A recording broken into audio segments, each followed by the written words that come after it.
Well, hello everyone. This is CERT Instructor Ron. Hey, I wanted to talk to you about evacuations. Last video I made, I think I covered it and told you what happened with the fires around here and how we were notified. But even our phones didn't notify everybody. When I say our phones, collectively, the neighbors, they called me and said, "Hey, did you get that notice?"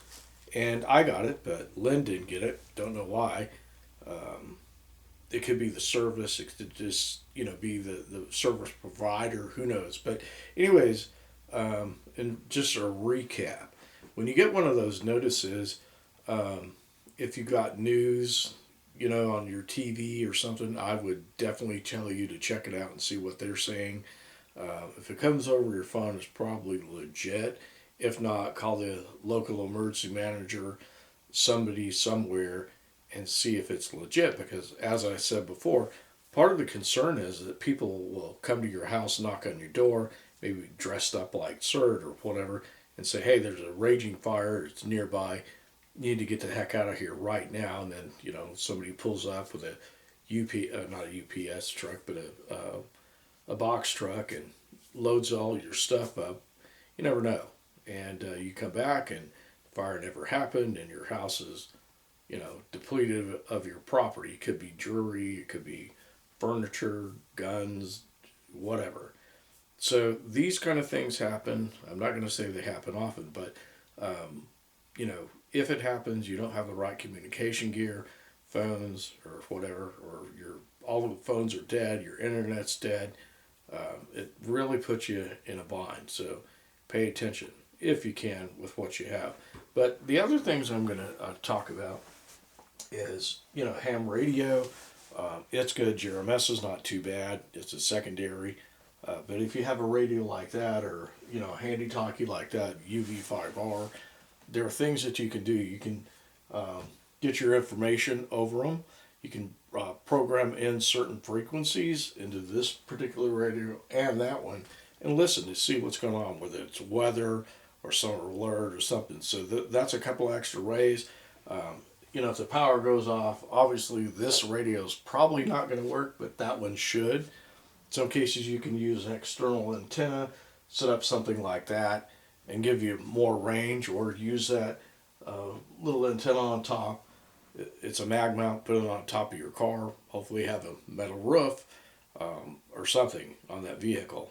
And so that's going to give you a little more range, but on a handy talkie, it's not going to give you that much. You're not going to talk that far, but you definitely can receive signals. So put those radio stations in that are local to you, several of them, so that you can go back and use that radio. Even if you can't talk, you can listen and make sure what's going on.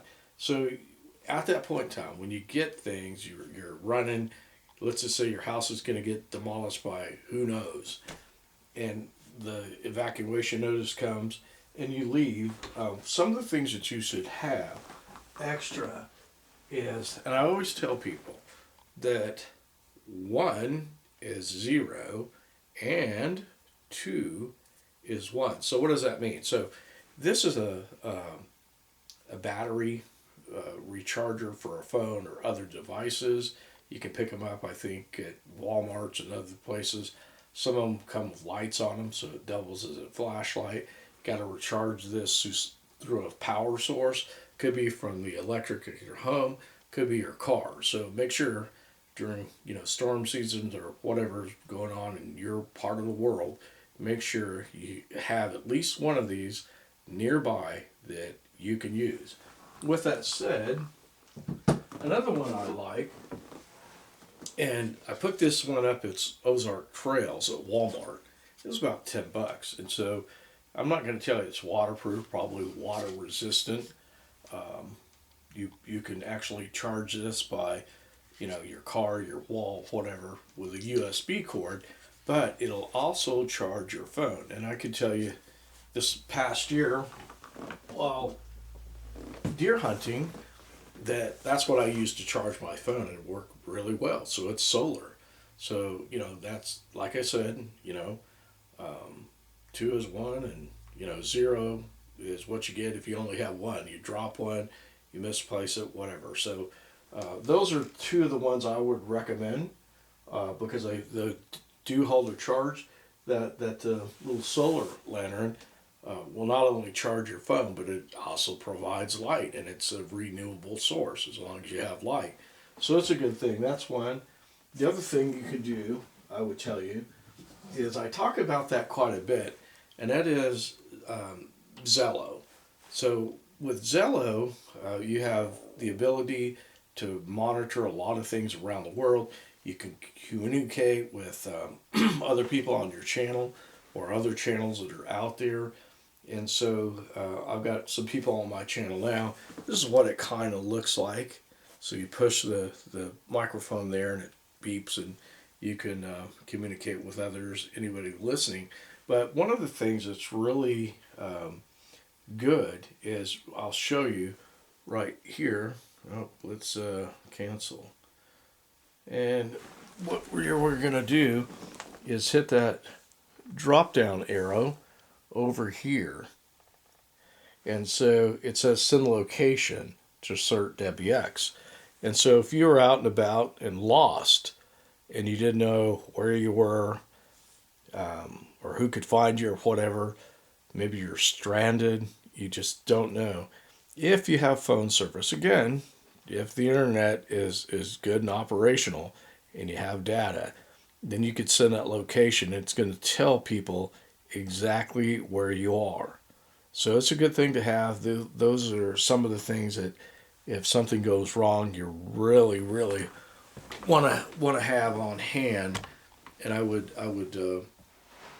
say that it would be a good thing to have. But if the battery goes down, maybe you don't have a car charger, or you have to jump in somebody else's car and you don't have that gear to charge your phone, then that's where these things come in extra. The other thing I would tell you as well is make sure you have a couple of cords for your phone or whoever's phone.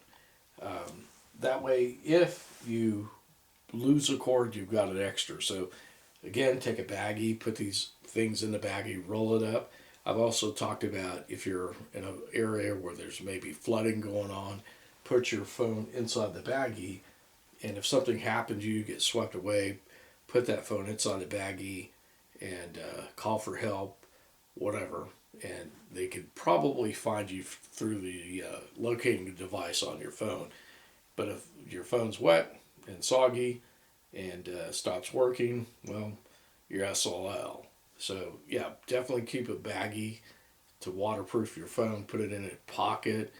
Ziploc pocket is even better once you activate that phone. So that's all I really got. Just I would challenge every one of you to be prepared, get ready for what's ever coming this year, whether it's floods, tornadoes, hurricanes, fires, and everything in between, earthquakes, I don't know.